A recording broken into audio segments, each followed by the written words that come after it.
사도행전 10장 1절에서 5절 함께 있습니다. 시작. 가이사라에 고넬료라 하는 사람이 있으니 이달리아 부데라 하는 군대의 백부장이라. 그가 경건하여 온 지방과 더불어 하나님을 경외하며 백성을 많이 구제하고 하나님께 항상 기도하더니 하루는 제 90쯤 되어 환상 중에 밝히 보매 하나님의 사자가 들어와 이르되 고넬료야 하니 고넬료가 주목하여 보고 두려워 이르되 주여 무슨 일이니까. 천사가 이르되 내 기도와 구제가 하나님 앞에 상달되어 기억하신 바가 되었으니 내가 지금 사람들을 요바에 보내어 베드로라 하는 시몬을 청하라. 아멘. 네, 인사합니다. 모든 예수님, 예수님의 은혜와 평강이 넘치시기를 축원합니다. 아멘. 네, 오늘 함께 읽으신 사도행전 10장 1절에서 5절 말씀. 네, 오늘 부분은 그대로 고넬료 가정의 모습. 네, 고넬료 가정의 모습이라는 제목으로 말씀드렸습니다. 네, 같이 한번 따라하겠습니다. 고넬료 가정 모습. 네, 고넬료 가정 모습. 고넬료. 자, 여러분들 잘 아시다시피 오늘 고넬료 가정을 통해서 우리가 가정의 날 어떤 가정이 되어야 할 것인가를 다시 한번 오늘 고넬료 가정을 통해서 살펴보도록 하겠습니다. 사도행전은 성령행전이라 그러죠. 성령께서 예수님께서 약속하신 대로 사도행전 2장 오순절날에 성령께서 임하시고 그리고 초대교회가 성령으로 충만되었습니다. 성령 충만은 그래서 이제 우리 그렇게 같이 읽고 가야 됩니다. 성령 충만, 예수님의 생명 충만, 그리고 말씀 충만 같은 것이다. 이렇게 봐야 돼요.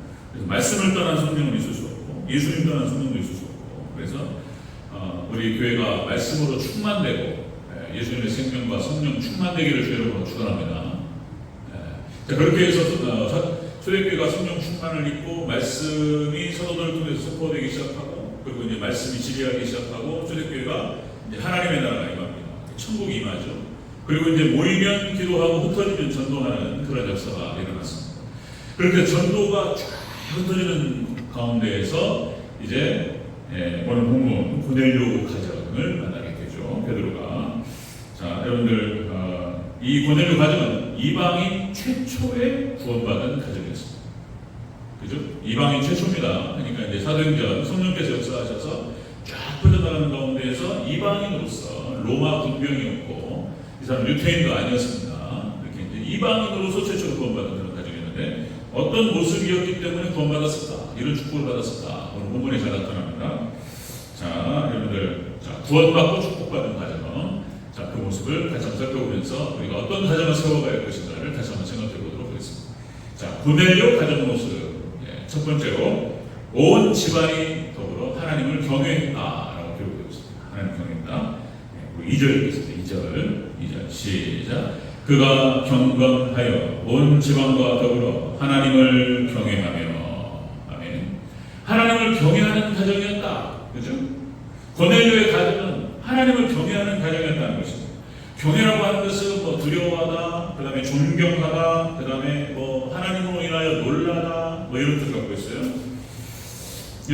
로마의 백부장이었습니다. 이 백부장이라고 하는 것은 이제 황제 시위, 그러니까 황제를 그러니까 호위하는 호위군사, 그래서 이제 한 100명 정도를 부하로 두고 있는 백부장이었습니다. 그러니까 오늘날로 말하면은 한 중대장급 되겠습니다. 중대장. 그러니까 이제 특별히 이렇게 왕을 호위하는 군대였기 때문에 특수부대는 아니었을까. 그러니까 상당히 끝발도 좋은데요. 끝발도 좋고 나름대로 지위도 높은 사람입니다. 백부장이었어요. 자, 그런데 이 고넬료가 할례는 받지 않았는데 유대교 신자는 아니었던 것 같아요. 유대교 신자는 아니었지만은 정기적으로 유대교 회당에 나가면서 예배를 드렸던 것으로 보는 거예요. 하나님을 경외하는 사람이었습니다. 그래서 이 사람이 여기 유대교에서 기독교로 개종하게 됩니다. 예수님을 영접해요. 놀라운 역사가 일어납니다. 역시 이 사람이 하나님을 경외했다. 그러니까 이제 회당에 나가서 예배를 드리고 하나님을 섬겼던 그런 사람으로 보는 것입니다. 자, 고넬료 가정의 모습은 바로 그런 모습이었다. 하나님을 섬기는 사람이었어요. 어쨌든 예수님을 만나기 전에 유대교 신자로서 역시 믿음의 가정, 우리 이제 뭐 역시 우리 믿음의 족장들, 믿음의 선진들의 모습을 보면 그 하나님의 은혜와 축복, 그 구원의 축복과 하여튼 땅에서 잘 되고 구원받고 땅에서도 잘 되는 모든 축복이 예배를 통해서 받아요. 예배를 통해서. 다시 한 번 더 강조 말씀드리면, 자 여러분들 창세기 12장 7절에서 아브라함이 하나님께서 부르시죠. 창세기 12장 1절부터 3절까지 너는 도도 친척 아비 집을 떠나 내가 너에게 지시할 땅으로 가라. 그러니까 아브라함이 믿음으로 갈 바를 알지 못하고 갔다 이렇게 표현한다는 거예요. 이거는 뭐 엄청난 믿음입니다. 갈 바를 알지 못하고 갔다. 근데 하나님께서 그 말씀에 순종해서 갈 바를 알지 못하고 하나님 말씀 붙들고 순종하게 따라왔는데 거기가 어디였냐면 가나안 땅이었어요. 여러분 우리가 하나님께 우리를 인도하시고 거기에 순종하에 따라가면 우리가 천국으로 들어갈 줄로 믿습니다. 거기가 가나안 땅이었어요. 그리고 가나안 땅에 도착해서 자 창세기 12장 7절에서 자 제사를 드립니다. 예배드려요. 자 하나님께서 여호와께서 아브라함에게 나타나 이르시되 내가 이 땅을 네 자손에게 주리라 하신지라. 자기에게 나타나신 여호와께 그가 그곳에서 제단을 쌓고 자기를 만나주시고 자기를 인도하신 그 하나님을 섬기면서 제단을 쌓았어요. 이 아브라함의 신앙도 예배 신앙인 거예요. 그 예배 신앙이 곧바로 이삭에게 잘 내려가요. 이삭에게 창세기 26장 25절에 역시 이제 이삭도 단을 쌓는 신앙이었어요. 창세기 26장 25절 이삭이 그곳에 제단을 쌓고 여호와의 이름을 부르며 거기 장막을 쳤더니 이삭의 종들이 거기서 그 오늘들을 받더라. 그러니까 이삭도 아버지 아브라함을 따라서 하나님을 잘 섬겼고 그리고 예배로 하나님께 제사를 드리면서 하나님의 이름을 불렀던 그런 사람. 아버지 아브라함이 그 신앙이 이삭이 잘 되는 그 마찬가지로 또 이삭의 신앙이 또 야곱에게 잘 되는 거예요. 야곱이 또 단을 쌓는 신앙인 거예요. 창세기 35장에 베델에 가서 단을 쌓고 그리고 거기에 대해서 히브리서에서 이렇게 표현하죠. 히브리 11장 21절 그가 지팡이 머리에 의지하여 경배하였더라. 죽을 때까지 제대로 걸을 수 없는 그런 상태였음에도 불구하고 지팡이 머리에 의지하여서 하나님께 제사하고 예배를 드렸던 사람. 이게 아브라함, 이삭, 야곱이 쫙 예배 신앙으로 내려가요. 그리고는 결국에 이 믿음의 족장들 여기에서 12지파가 나오고 이스라엘 선택받은 민족 이스라엘이 형성이 됐던 거예요. 여러분 우리가 예배로 하나님 잘 섬기고 자손들을 예배로 잘 그럴 때 하나님의 놀라운 축복의 주인공들이 될 줄로 믿습니다. 예배 신앙으로 무장하시기를 축원합니다. 예배예요. 여기 고넬료가 그렇게 했다는 거예요. 고넬료가 예수님을 만나기 전에 그렇게 회당에 나가서 유대인은 아니었지만 그렇게 하나님께 제사를 드리고 회당에서 예배를 드렸다. 이런 거죠. 역시 우리 하나님의 백성들, 하나님의 성도의 가정에 있어서 가장 큰 축복이 예배예요.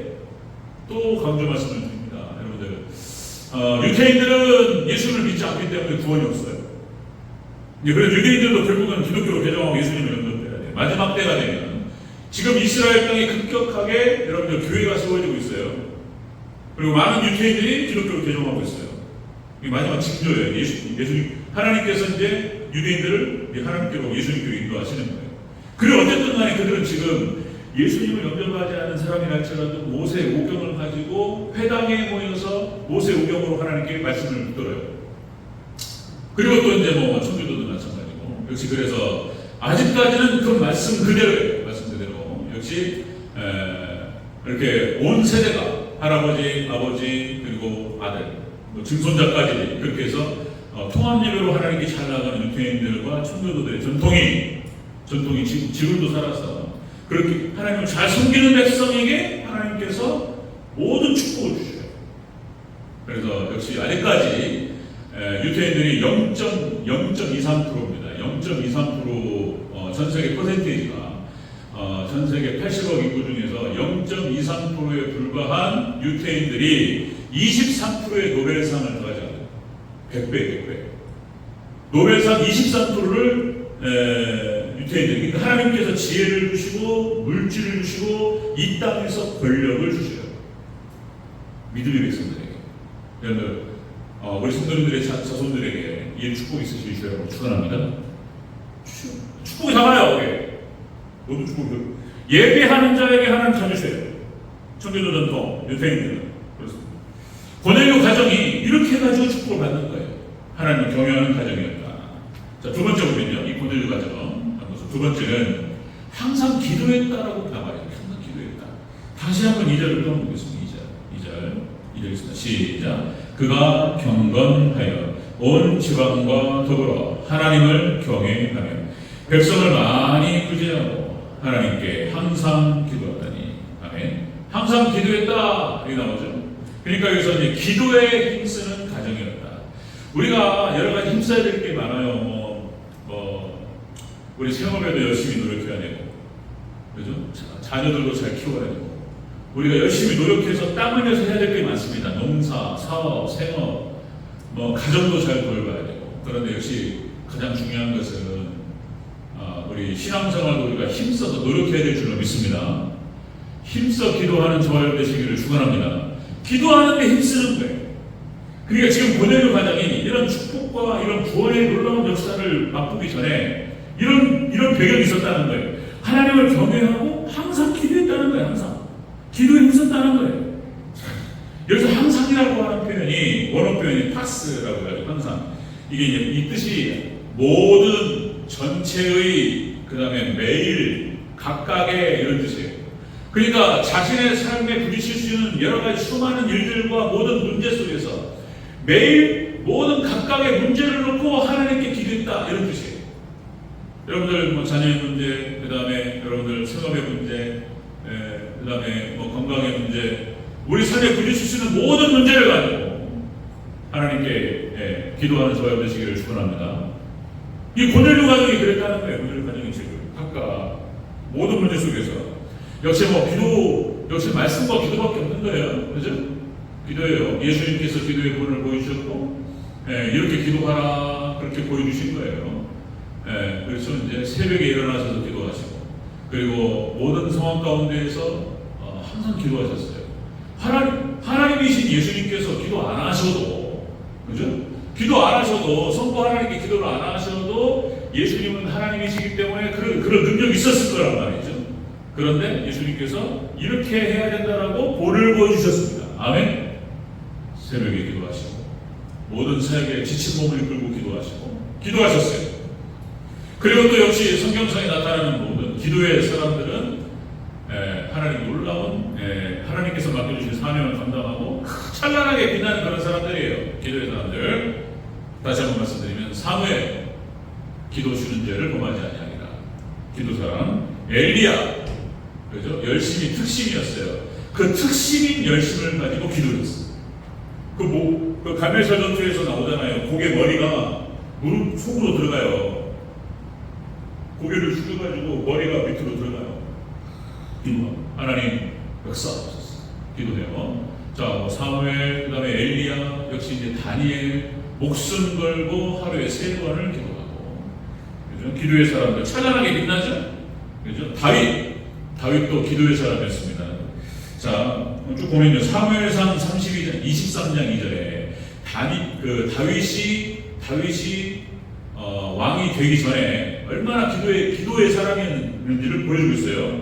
자, 그러니까 왕이 되기 전, 왕이 된 다음, 그 다음에 그 이후에 항상 하나님께 기도하면서 하나님께 묻고 일이 진행돼요. 다윗이. 자, 사무엘상 23장 2절에 다윗이 여호와께 묻자고 이르되 내가 가서 이 블레셋 사람을 치리이까. 블레셋과의 전쟁을 벌이기 전에 하나님께 물었어요.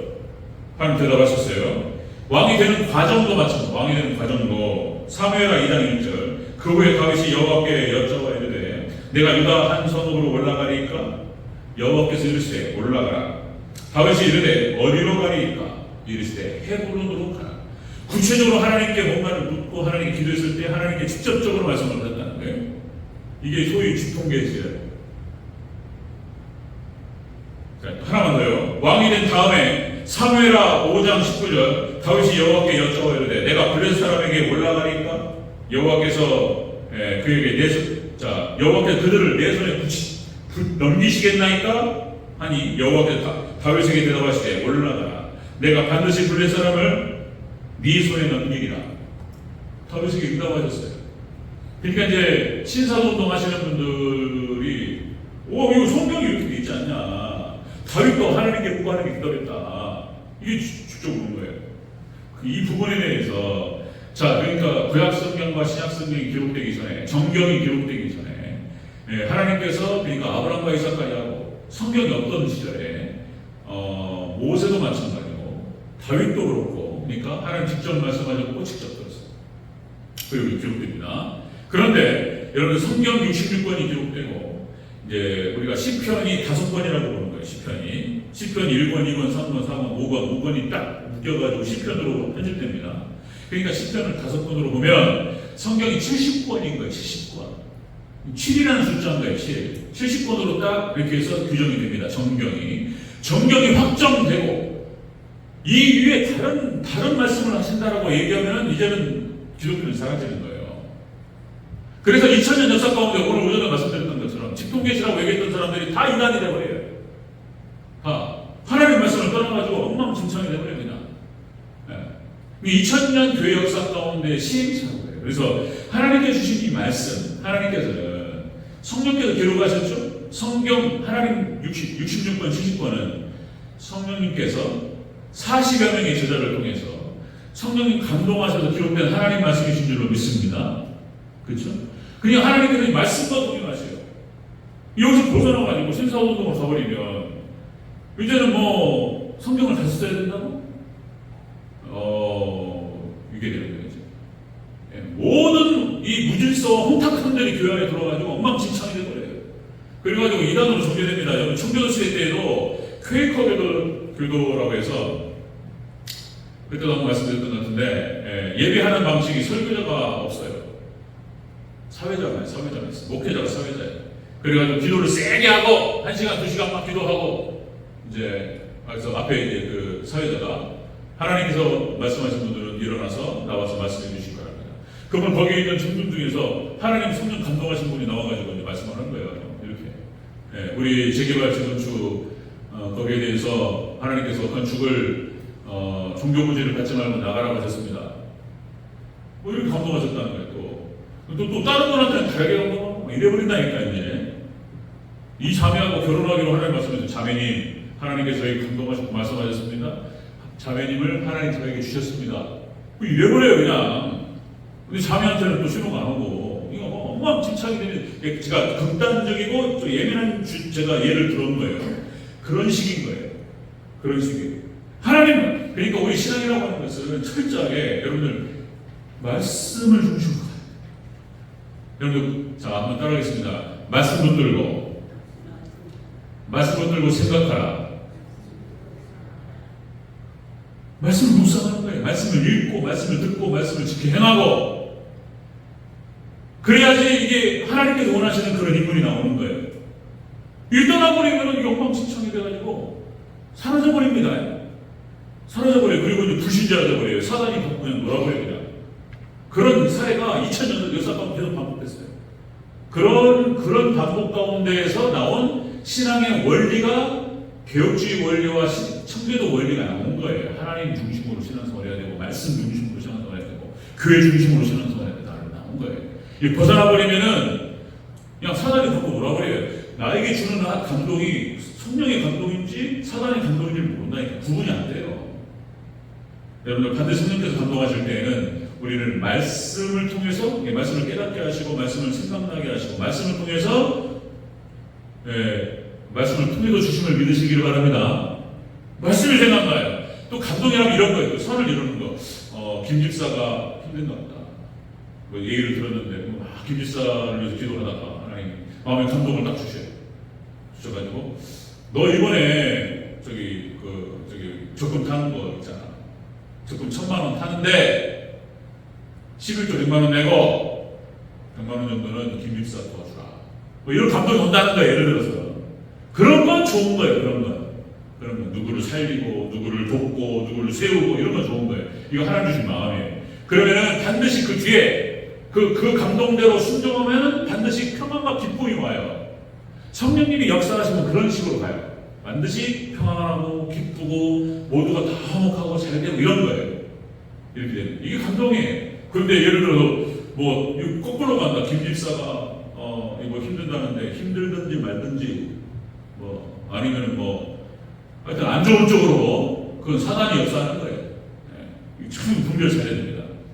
자, 이 고넬료 가정은 그랬다는 거예요. 고넬료 가정은 하나님을 경외하는 가정이었고 예배하는 가정이었고 항상 기도했던 가정이라는 거예요. 예수님 만나기 전에 벌써 세 번째 보였어요. 세 번째 고넬료 가정으로서 세 번째는 백성을 많이 구제했다는 거예요. 또 이게 찾아갑니다. 하나님께 구제했다.